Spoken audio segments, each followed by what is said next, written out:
ಮುರಳಿಯ ದಿನಾಂಕ 21/8/2026. ಪ್ರಾತಃ ಮುರಳಿ ಬಾಪ್ದಾದ ಮಧುಬನ. ತಂದೆ ತಿಳಿಸುತ್ತಾರೆ, ಮಧುರ ಮಕ್ಕಳೇ, ತಂದೆ ಮಧುರಾತಿ ಮಧುರ ಸಾಕ್ರೀನ್ ಆಗಿದ್ದಾರೆ. ಆದ್ದರಿಂದ ಬೇರೆ ಎಲ್ಲ ಮಾತುಗಳನ್ನು ಬಿಟ್ಟು ಆ ತಂದೆಯನ್ನು ನೆನಪು ಮಾಡಿ ಆಗ ಮಧುರ ಸಾಕ್ರೀನ್ ಆಗುತ್ತೀರಾ. ಪ್ರಶ್ನೆ: ತಾವು ತಂದೆಯ ಮೂಲಕ ಶ್ರೀಮತ ತೆಗೆದುಕೊಂಡು ತಮ್ಮ ಆಂತರಿಕದಲ್ಲಿ ಯಾವ ಸಂಸ್ಕಾರಗಳನ್ನು ತುಂಬಿಕೊಳ್ಳುತ್ತಿದ್ದೀರಾ? ಉತ್ತರ: ಭವಿಷ್ಯದಲ್ಲಿ ಮಂತ್ರಿ ಇಲ್ಲದೆ ಪೂರ್ತಿ ವಿಶ್ವದ ಮೇಲೆ ರಾಜ್ಯ ಮಾಡುವ ಸಂಸ್ಕಾರ ತುಂಬಿಕೊಳ್ಳುತ್ತಿದ್ದೀರಾ. ತಾವಿಲ್ಲಿ ಬಂದಿದ್ದೀರಾ ಭವಿಷ್ಯ ರಾಜಧಾನಿಯನ್ನು ನಡೆಸುವ ಶ್ರೀಮತ ಪಡೆದುಕೊಳ್ಳಲು. ತಂದೆ ತಮಗೆ ಅಂತಹ ಶ್ರೀಮತ ಕೊಡುತ್ತಿದ್ದಾರೆ. ಅದು ಅರ್ಧ ಕಲ್ಪದವರೆಗೆ ಯಾರ ಸಲಹೆ ಪಡೆಯುವ ಅವಶ್ಯಕತೆ ಇರುವುದಿಲ್ಲ. ಸಲಹೆ ಅವರೇ ತಗೊಳ್ಬೇಕಾಗತ್ತೆ. ಯಾರ ಬುದ್ಧಿ ಬಲಹೀನ ಇರುತ್ತೆ. ಸತ್ಯಯುಗದಲ್ಲಿ ಯಾರ ಸಲಹೆಯ ಅವಶ್ಯಕತೆ ಇರುವುದಿಲ್ಲ, ಏಕೆಂದರೆ ಸಶಕ್ತರಾಗಿರ್ತಾರೆ ಸ್ವಯಂ. ಗೀತೆ: ನೀವೇ ತಂದೆ ತಾಯಿ ಸರ್ವಸ್ವವೂ ಆಗಿದ್ದೀರಾ ಬಾಬಾ. ಓಂ ಶಾಂತಿ. ಮಧುರಾತಿ ಮಧುರ ಆತ್ಮಿಕ ಮಕ್ಕಳು ಹಾಡನ್ನು ಕೇಳಿದ್ದೀರಾ? ಇದು ಯಾರು ಹೇಳಿದ್ರು ಮಧುರಾತಿ ಮಧುರ ಆತ್ಮಿಕ ಮಕ್ಕಳೇ ಎಂದು? ಅವಶ್ಯವಾಗಿ ಆತ್ಮಿಕ ತಂದೆಯೇ ಹೇಳಲು ಸಾಧ್ಯ. ಮಧುರಾತಿ ಮಧುರ ಆತ್ಮಿಕ ಮಕ್ಕಳೇ, ಈಗ ಸನ್ಮುಖದಲ್ಲಿ ಕುಳಿತಿದ್ದೀರಾ ಮತ್ತು ಬಹಳ ಪ್ರೀತಿಯಿಂದ ತಂದೆ ತಿಳಿಸುತ್ತಿದ್ದಾರೆ. ಈಗ ತಾವು ತಿಳಿದುಕೊಂಡಿದ್ದೀರಾ, ಆತ್ಮಿಕ ತಂದೆಯ ವಿನಃ ಸರ್ವರಿಗೂ ಸುಖ ಶಾಂತಿ ಕೊಡುವವರು, ಸರ್ವರನ್ನು ದುಃಖದಿಂದ ಮುಕ್ತ ಮಾಡುವವರು ಪೂರ್ತಿ ಪ್ರಪಂಚದಲ್ಲಿ ಬೇರೆ ಯಾರೂ ಇಲ್ಲ, ಒಬ್ಬ ತಂದೆಯ ವಿನಃ. ಆದ್ದರಿಂದ ದುಃಖದಲ್ಲಿ ತಂದೆಯನ್ನು ಎಲ್ಲರೂ ನೆನಪು ಮಾಡುತ್ತಿರುತ್ತಾರೆ. ತಾವು ಮಕ್ಕಳು ಸನ್ಮುಖದಲ್ಲಿ ಕುಳಿತಿದ್ದೀರಾ. ತಾವು ತಿಳಿದುಕೊಂಡಿದ್ದೀರಾ, ಬಾಬಾರವರು ನಮ್ಮನ್ನು ಸುಖಧಾಮಕ್ಕೆ ಯೋಗ್ಯರನ್ನಾಗಿ ಮಾಡುತ್ತಿದ್ದಾರೆ. ಸದಾ ಸುಖಧಾಮದ ಮಾಲೀಕರನ್ನಾಗಿ ಮಾಡುವಂತಹ ತಂದೆಯ ಸನ್ಮುಖದಲ್ಲಿ ಬಂದಿದ್ದೇವೆ. ಈಗ ತಿಳಿದುಕೊಂಡಿದ್ದೀರಾ, ಸನ್ಮುಖದಲ್ಲಿ ಕೇಳುವುದು ಮತ್ತು ದೂರವಿದ್ದು ಕೇಳುವುದರಲ್ಲಿ ಬಹಳ ಅಂತರವಿದೆ. ಮಧುಬನದಲ್ಲಿ ಸನ್ಮುಖದಲ್ಲಿ ಬರುತ್ತೀರಾ. ಮಧುಬನ ಬಹಳ ಪ್ರಸಿದ್ಧವಿದೆ. ಮಧುಬನ ಬೃಂದಾವನದಲ್ಲಿ ಕೃಷ್ಣನ ಚಿತ್ರಗಳನ್ನು ತೋರಿಸುತ್ತಾರೆ. ಆದರೆ ಶ್ರೀಕೃಷ್ಣ ಅಂತೂ ಇರುವುದಿಲ್ಲ, ಅವರ ಮೂರ್ತಿಗಳನ್ನು ತೋರಿಸ್ತಾರೆ. ಇಲ್ಲಂತೂ ನಿರಾಕಾರ ತಂದೆ ತಾವು ಮಕ್ಕಳ ಜೊತೆ ಮಿಲನ ಮಾಡುತ್ತಾರೆ. ತಾವು ಸ್ವಯಂ ಅನ್ನು ಗಳಿಗೆ ಗಳಿಗೆಗೂ ಆತ್ಮ ಎಂದು ನಿಶ್ಚಯ ಮಾಡಿಕೊಳ್ಳಬೇಕು. ನಾನು ಆತ್ಮ, ತಂದೆಯಿಂದ ಆಸ್ತಿ ಪಡೆಯುತ್ತಿದ್ದೇನೆ. ಪೂರ್ತಿ ಕಲ್ಪದಲ್ಲಿ ಇದು ಒಂದೇ ಸಮಯ ಬರುತ್ತೆ, ತಂದೆಯಿಂದ ಆಸ್ತಿ ಪಡೆಯುವ ಟೈಮ್. ಕಲ್ಪದ ಶುಭ ಸಂಗಮ ಯುಗವಾಗಿದೆ. ಇದಕ್ಕೆ ಹೆಸರಿಡಲಾಗಿದೆ ಪುರುಷೋತ್ತಮ ಎಂದು. ಇದೇ ಸಂಗಮ ಯುಗವಾಗಿದೆ. ಇದರಲ್ಲಿ ಎಲ್ಲ ಮನುಷ್ಯ ಮಾತ್ರರು ಉತ್ತಮರಾಗುತ್ತಾರೆ. ಈಗಂತೂ ಎಲ್ಲ ಮನುಷ್ಯ ಮಾತ್ರರ ಆತ್ಮ ತಮೋ ಪ್ರಧಾನವಾಗಿದೆ. ಪುನಃ ಸತೋ ಪ್ರಧಾನವಾಗುವುದು. ಸತೋ ಪ್ರಧಾನರಿದ್ದಾಗ ಮನುಷ್ಯರು ಉತ್ತಮರಾಗಿದ್ದರು. ತಮೋ ಪ್ರಧಾನರಾಗಿರುವುದರಿಂದ ಮನುಷ್ಯರು ಕನಿಷ್ಠರಾಗಿದ್ದಾರೆ. ಅಂದಾಗ ಆತ್ಮರಿಗೆ ತಂದೆ ಕುಳಿತು ಸನ್ಮುಖದಲ್ಲಿ ತಿಳಿಸುತ್ತಿದ್ದಾರೆ. ಪೂರ್ತಿ ಪಾತ್ರ ಆತ್ಮವೇ ಅಭಿನಯಿಸುವುದು, ಶರೀರವಲ್ಲ. ಆತ್ಮ ಮತ್ತು ಶರೀರ ಯಾವಾಗ ಎರಡರ ಮೇಳವಾಗತ್ತೆ ಆಗ ಪಾತ್ರ ಅಭಿನಯಿಸುವುದು. ನಿಮ್ಮ ಬುದ್ಧಿಯಲ್ಲಿ ಬಂದಿದೆ, ಈಗ ನಾವು ಆತ್ಮ ವಾಸ್ತವದಲ್ಲಿ ನಿರಾಕಾರಿ ಪ್ರಪಂಚ ಅಥವಾ ಶಾಂತಿಧಾಮದಲ್ಲಿ ಇರುವವರಾಗಿದ್ದೇವೆ. ಇದು ಯಾರಿಗೂ ಗೊತ್ತಿಲ್ಲ. ಸ್ವಯಂ ತಿಳ್ಕೊಂಡಿಲ್ಲ, ಅನ್ಯರಿಗೂ ತಿಳಿಸಲಾಗುವುದಿಲ್ಲ. ಮನುಷ್ಯರು, ನಿಮ್ಮ ಬುದ್ಧಿಯ ಬೀಗ ಈಗ ತೆರೆದಿದೆ. ತಾವು ತಿಳಿದುಕೊಂಡಿದ್ದೀರಾ, ಆತ್ಮರು ಪರಮಧಾಮದಲ್ಲಿ ಇರುತ್ತಾರೆ. ಅದಾಗಿದೆ ನಿರಾಕಾರಿ ಪ್ರಪಂಚ, ಇದಾಗಿದೆ ಸಾಕಾರಿ ಪ್ರಪಂಚ. ಇಲ್ಲಿ ನಾವು ಎಲ್ಲ ಆತ್ಮರು ಪಾತ್ರಧಾರಿಗಳಾಗಿದ್ದೇವೆ. ಮೊಟ್ಟ ಮೊದಲು ನಾವು ಪಾತ್ರ ಮಾಡಲು ಬರುತ್ತೇವೆ. ಅನಂತರ ನಂಬರ್ ವಾರ್ ಆಗಿ ಎಲ್ಲರೂ ಬರುತ್ತಾರೆ. ಎಲ್ಲ ಪಾತ್ರಧಾರಿಗಳು ಒಟ್ಟಾಗಿ ಬರಲು ಸಾಧ್ಯವಿಲ್ಲ. ಭಿನ್ನ ಭಿನ್ನ ಪ್ರಕಾರದ ಪಾತ್ರಧಾರಿಗಳು ಬರುತ್ತಿರುತ್ತಾರೆ.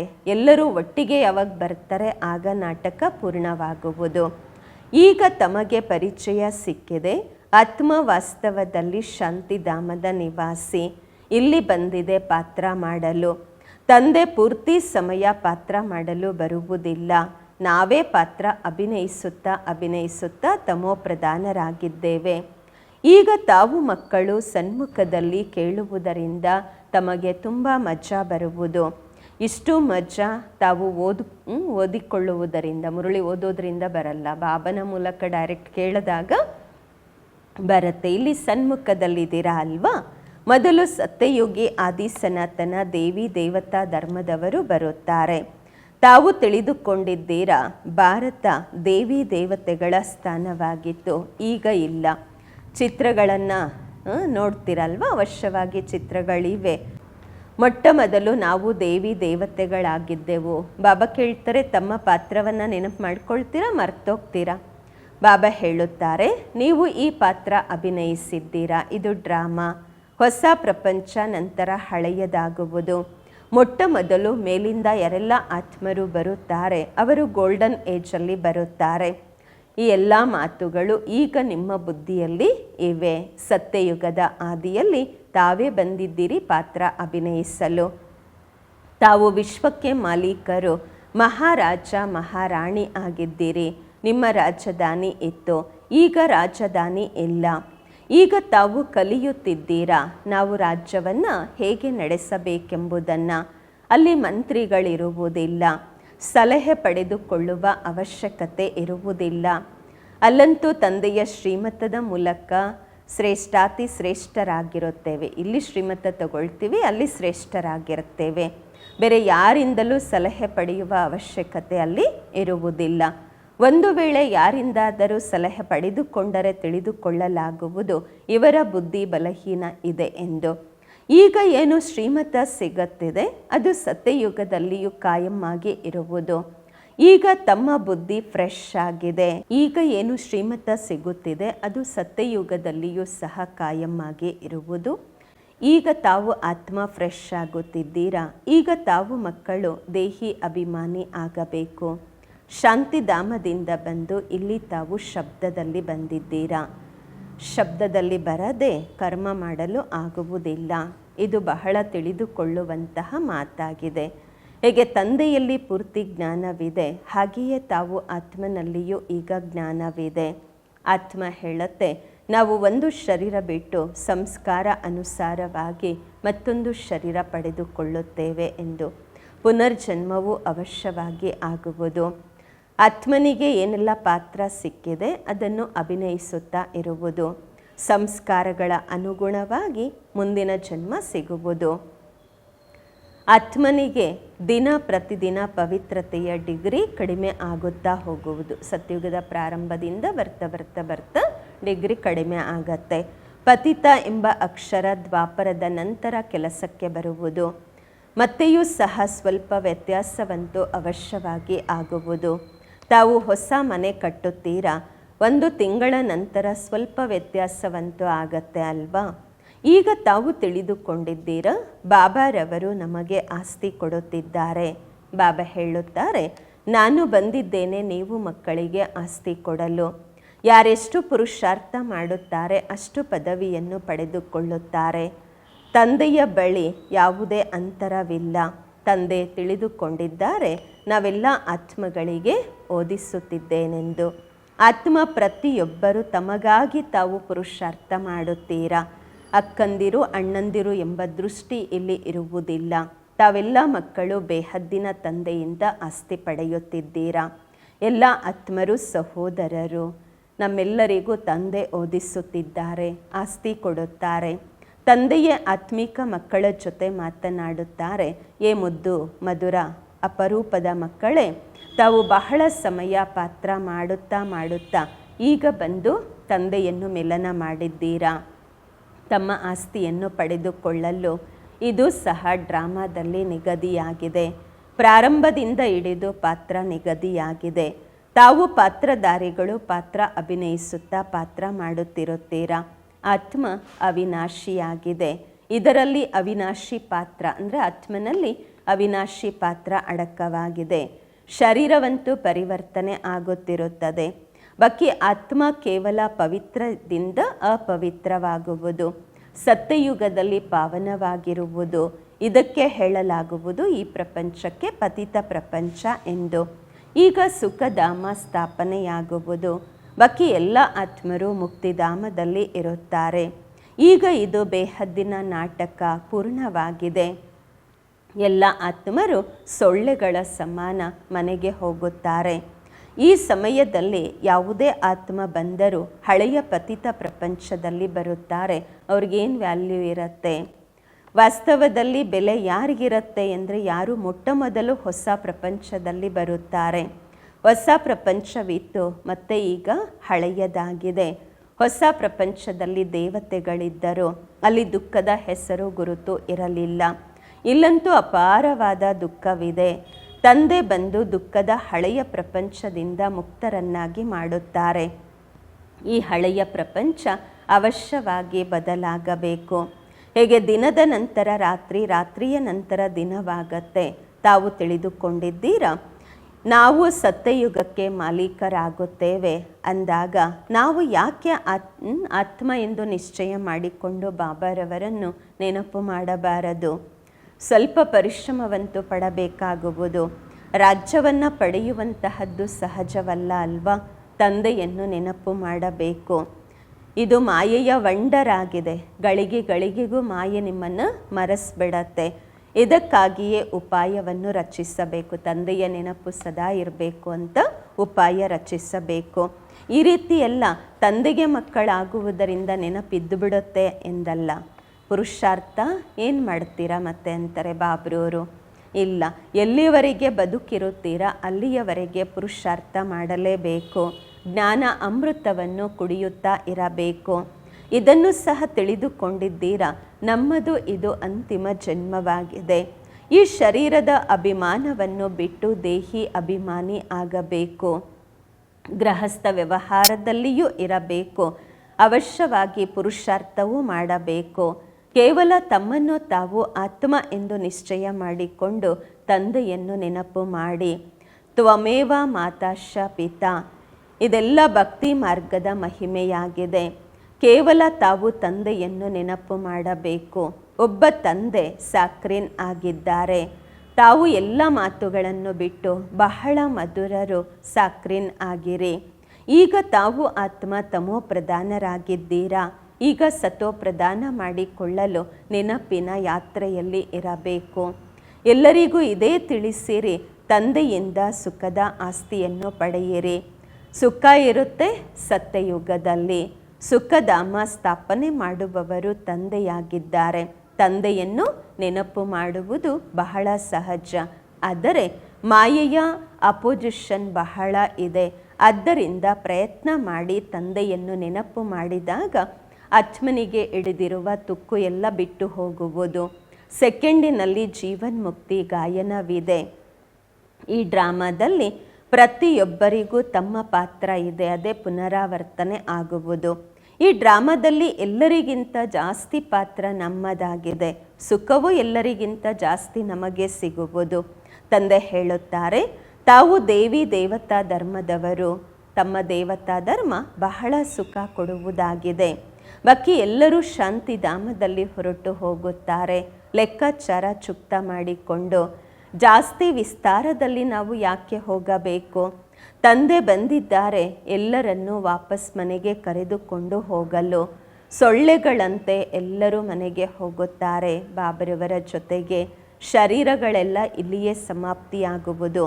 ಬಾಕಿ ಆತ್ಮ ಏನು ಅವಿನಾಶಿಯಾಗಿದೆ, ಅದು ಲೆಕ್ಕಾಚಾರ ಚುಕ್ತ ಮಾಡಿಕೊಂಡು ಹೊರಟು ಹೋಗುವುದು.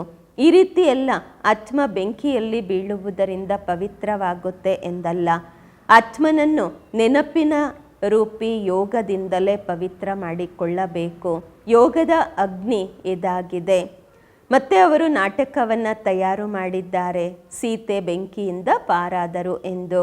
ಬೆಂಕಿಯಿಂದ ಒಬ್ಬರು ಪಾರಾಗ್ತಾರೇನು? ಒಬ್ಬರು ಪಾರಾಗಬೇಕಾಗಿದೆಯಾ? ಬಾಬಾ ಹೇಳ್ತಾರೆ, ನೀವೆಲ್ಲ ಆತ್ಮರೂಪಿ ಸೀತೆಯರು ಈ ಸಮಯದಲ್ಲಿ ಪತಿತರಾಗಿದ್ದೀರಾ. ರಾವಣನ ರಾಜ್ಯದಲ್ಲಿದ್ದೀರಾ. ಈಗ ಒಬ್ಬ ತಂದೆಯ ನೆನಪಿನಿಂದ ತಾವು ಪಾವನರಾಗಬೇಕು. ರಾಮ, ಹೃದಯ ರಾಮ, ಶಿವ ತಂದೆ ಒಬ್ಬರಾಗಿದ್ದಾರೆ. ಅಗ್ನಿ ಎಂಬ ಅಕ್ಷರ ಕೇಳುವುದರಿಂದ ತಿಳಿದುಕೊಳ್ಳುತ್ತಾರೆ ಬೆಂಕಿಯಿಂದ ಪಾರಾದರೆಂದು. ಎಲ್ಲಿ ಯೋಗ ಅಗ್ನಿ, ಎಲ್ಲಿ ಆ ಸ್ಥೂಲ ಅಗ್ನಿ. ಆತ್ಮ ಪರಮಾತ್ಮನ ಜೊತೆ ಯೋಗ ಜೋಡಿಸುವುದರಿಂದ ಪತಿತತನದಿಂದ ಪಾವನವಾಗುವುದು. ಹಗಲು ರಾತ್ರಿಯ ಅಂತರವಿದೆ. ಆತ್ಮರೆಲ್ಲರೂ ಸೀತೆಯರು ರಾವಣನ ಜೈಲಿನಲ್ಲಿ ಶೋಕವಾಟಿಕೆಯಲ್ಲಿದ್ದಾರೆ. ಇಲ್ಲಿನ ಸುಖವಂತೂ ಕಾಗವಿಷ್ಟ ಸಮಾನವಾಗಿದೆ. ಸ್ವರ್ಗದ ಸುಖವಂತೂ ಅಪಾರವಾಗಿರುವುದು. ಅಂದಾಗ ತಾವು ಮಕ್ಕಳು ಜ್ಞಾನರತ್ನಗಳಿಂದ ತಮ್ಮ ಜೋಳಿಗೆಯನ್ನು ತುಂಬಿಕೊಳ್ಳಬೇಕು. ಯಾವುದೇ ಪ್ರಕಾರದ ಸಂಶಯ ಬರಬಾರದು. ದೇಹಾಭಿಮಾನ ಬರುವುದರಿಂದ ಅನೇಕ ಪ್ರಕಾರದ ಪ್ರಶ್ನೆಗಳು ಬರುತ್ತವೆ. ಮತ್ತು ತಂದೆ ಯಾವ ವ್ಯಾಪಾರ ಕೊಡುತ್ತಿದ್ದಾರೆ ಅದನ್ನು ಮಾಡುವುದಿಲ್ಲ. ಮೂಲ ಮಾತಾಗಿದೆ, ನಾವು ಪತಿತರಿಂದ ಪಾವನರಾಗಬೇಕು. ಬೇರೆ ಯಾವುದೇ ಸಂಕಲ್ಪ ಮಾಡುವ ಅವಶ್ಯಕತೆ ಇಲ್ಲ. ಇದಾಗಿದೆ ಪತಿತ ಪ್ರಪಂಚ, ಅದಾಗಿದೆ ಪಾವನ ಪ್ರಪಂಚ. ಮುಖ್ಯ ಮಾತೆ ಆಗಿದೆ ಪಾವನರಾಗುವುದು. ಪಾವನರನ್ನಾಗಿ ಮಾಡುವವರು ಯಾರು ಇದ್ಯಾರಿಗೂ ಗೊತ್ತಿಲ್ಲ. ಹೇಳಿ, ತಾವು ಪತಿತರಾಗಿದ್ದೀರಾ, ಕೆಟ್ಟು ಹೋಗಿದ್ದೀರಾ? ತಮ್ಮನ್ನು ತಾವು ವಿಕಾರಿಗಳೆಂದು ಯಾರು ತಿಳಿದುಕೊಳ್ಳುವುದಿಲ್ಲ.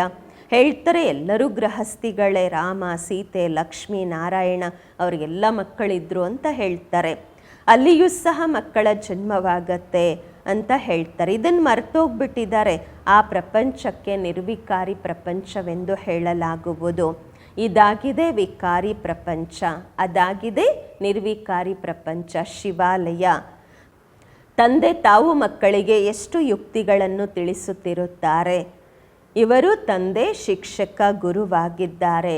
ಎಲ್ಲರಿಗೂ ಸದ್ಗತಿ ಕೊಡುತ್ತಾರೆ. ಅಲ್ಲಿ ಒಬ್ಬ ಗುರು ಶರೀರ ಬಿಟ್ಟರೆ ಮತ್ತೆ ಮಕ್ಕಳನ್ನು ಗದ್ದಿ ಮೇಲೆ ಕೂರಿಸ್ತಾರೆ. ಈಗ ಹೇಗೆ ಅವರು ಸದ್ಗತಿಯನ್ನು ಪಡೆದುಕೊಳ್ಳುತ್ತಾರೆ? ಸರ್ವರ ಸದ್ಗತಿ ದಾತ ಅಂತೂ ಒಬ್ಬ ತಂದೆಯಾಗಿದ್ದಾರೆ. ರಾವಣ ರಾಜ್ಯದಲ್ಲಿ ದುರ್ಗತಿ ಇದೆ, ರಾಮ ರಾಜ್ಯದಲ್ಲಿ ಸದ್ಗತಿ ಇರುವುದು. ತಂದೆ ಎಲ್ಲರನ್ನೂ ಪಾವನ ಮಾಡಿ ಕರೆದುಕೊಂಡು ಹೋಗುತ್ತಾರೆ. ಯಾರು ತಕ್ಷಣ ಪತಿತರು ಆಗುವುದಿಲ್ಲ, ನಂಬರ್ ವಾರಾಗಿ ಇಳಿದು ಬರುತ್ತಾರೆ. ಸತೋ ಪ್ರಧಾನರಿಂದ ಸತೋ ರಜೋ ತಮೋ ಆಗುತ್ತಾರೆ. ತಮ್ಮ ಬುದ್ಧಿಯಲ್ಲಿ 84 ಜನ್ಮಗಳ ಚಕ್ರದ ಜ್ಞಾನ ಕುಳಿತಿದೆ. ತಾವು ಹೇಗೆ ಈಗ ಲೈಟ್ ಹೌಸ್ ಆಗಿದ್ದೀರಾ.